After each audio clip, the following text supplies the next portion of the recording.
நீங்கள் பார்த்து கொண்டிருப்பது உங்கள் RSKV யூடியூப் சேனல்.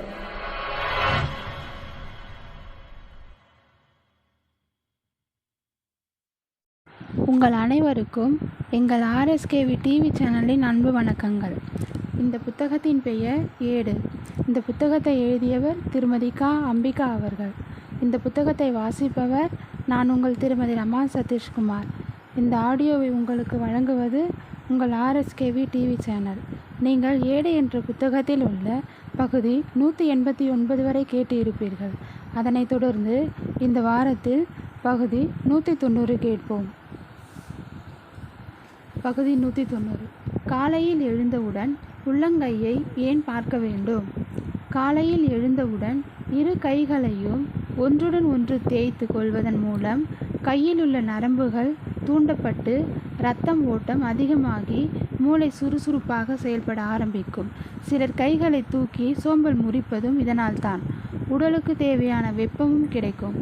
ஆன்மீக ரீதியாக பார்த்தால் கைகளை ஒன்றுடன் ஒன்று தேய்ப்பதனால் பழையன கழிந்து இன்றுள்ள புதுமையை பார்க்க வேண்டும். மேலும் உள்ளங்கைகளைப் போலவே நம் வாழ்க்கை வெண்மையாக வளமாக இருக்க வேண்டும் என இறைவனை பிரார்த்தித்து எழ வேண்டும். நமது கைகளின் நுனியில் லட்சுமி தேவியும் மத்தியில் சரஸ்வதி தேவியும் மணிக்கட்டியின் மேற்பகுதியில் துர்கா தேவியும் உள்ளனர். அவர்களை காலையில் எழுந்தவுடன் நமது கைகளில் தரிசிப்பதனால் அன்றைய நாளுக்குரிய கல்வியும் செல்வமும் துணிவும் கிடைக்கும். இறைவனை மனதால் நினைத்து மானசீகமாக பிரார்த்திக்க வேண்டும். எச்செயலை செய்தாலும் நமக்கு சக்தி வேண்டும். சக்திகளை கைகளிலே வைத்துக்கொண்டு கடவுளை தேடி நாம் அலைகிறோம். இதனால் தான் பெரியவர்கள் காலையில் எழுந்தவுடன் நம் உள்ளங்கைகளை தரிசிக்க சொன்னார்கள்.